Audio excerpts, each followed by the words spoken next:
Udah. Udin. Ini adalah sebuah informasi di tengah huru-hara ya, Mm-mm. keseruan dan kehebohan di pilkada kemarin. Yang seru ada, yang heboh ada, sepertinya yang rusuh juga ada. Ternyata ya menyisakan juga kabar-kabar yang kurang enakin ya dia. Iya, nah kemarin kita tuh dapat kabar detikers kalau ada ketua KPPS di Bima yang dibacok di TPS. Ini tuh by the way di NTT. Maksud gua kayak, aduh NTT tuh kan lagi satu gunung meletus lah. Terus ini juga kok ternyata pilkadanya ada kerusuhan. Makanya kita pengen tanya kondisinya seperti apa di sana.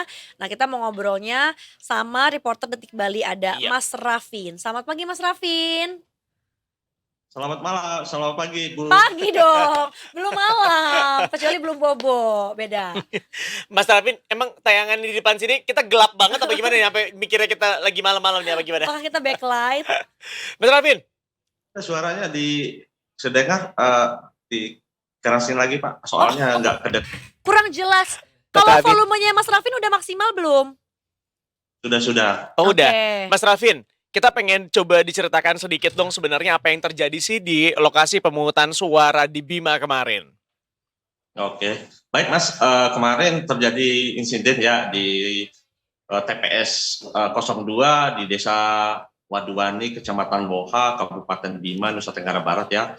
Terjadi insiden pembacokan dilakukan oleh satu kampung terhadap korbannya. Kebetulan dia adalah ketua KPPS, gitu ya, yang berada di TPS 202, dan pelakunya adalah merupakan warga setempat dan juga tetangganya gitu kan. Nah, pada saat proses pemungutan suara, kalau tidak salah waktu kemarin pukul 8 lebih WITA, pada saat lagi mulainya proses pemungutan suara, tiba-tiba si pelaku ini membacok PPS ini, Mas.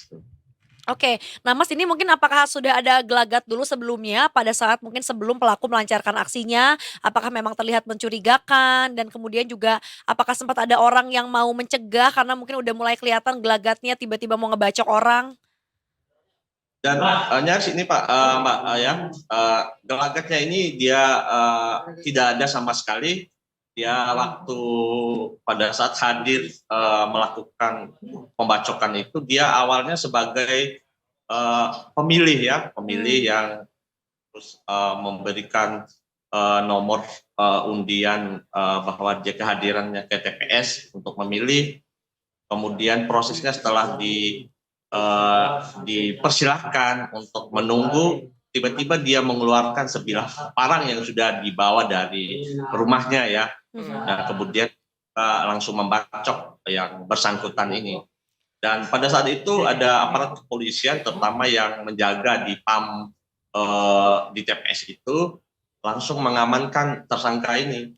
Jadi akibat pembacokan ini korban ini mengalami luka pada bagian leher, di belakang leher, dan kemudian di jari-jarinya gitu. Oke.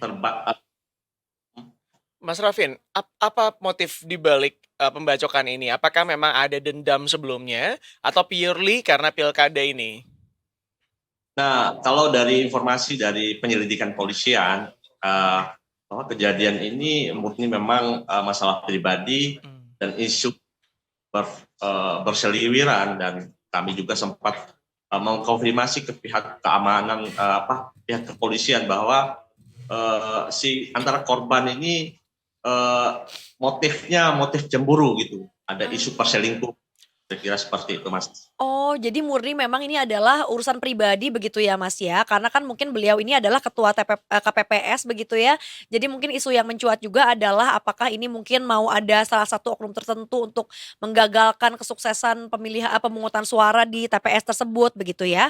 Dan kondisinya sekarang seperti apa Mas untuk korban? Apakah sempat keburu langsung dilarikan ke rumah sakit? Ada pendarahan yang luar biasa atau seperti apa?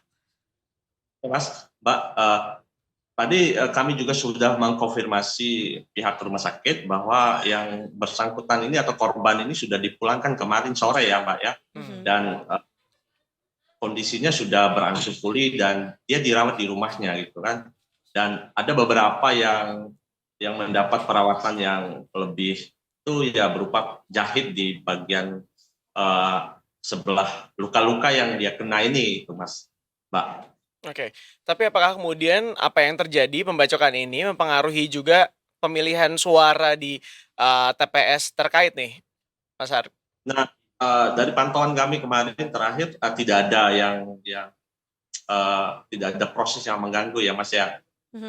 Semua seperti biasa, cuman biasanya kan satu TPS ada 7 orang ya, 7 orang anggota KPPS dan 2 orang linmas atau satgas atau yang menjaga gitu TPS itu. Mhm. Dan orang ini yang langsung bekerja melakukan pemungutan sampai penghitungan suara kemarin dan Oke. berjalan shift gitu. Oke. Nah, Mas, kemarin saat insidennya terjadi gitu, seperti apa respon dari KPU, Bima gitu, Mas, terhadap insiden yang mungkin disaksikan oleh banyak orang juga gitu, apakah sudah mungkin bersuara juga? Nah, kalau sepengetahuan kami kalau di KPU nanti bisa untuk kita menanyakan langsung kepada KPU Kabupaten Bima berhubung juga yang bersangkutan sudah ada di kantor, Mhm. bisa menjelaskan bagaimana sih pasca kejadian kemarin itu apa yang sudah dilakukan oleh KPU terhadap korban ini. Oke, baik, jadi nanti baru mau ditanyakan begitu ya, Mas, ya? Oke, kalau gitu nanti kita tunggu aja ya, Mas, ya, untuk apakah bisa ditanyakan sekarang atau bagaimana, Mas? Sudah bisa disiapkan sekarang, Mas. Bisa kita langsung wawancara ya. Oke. Ya, silakan, Mas.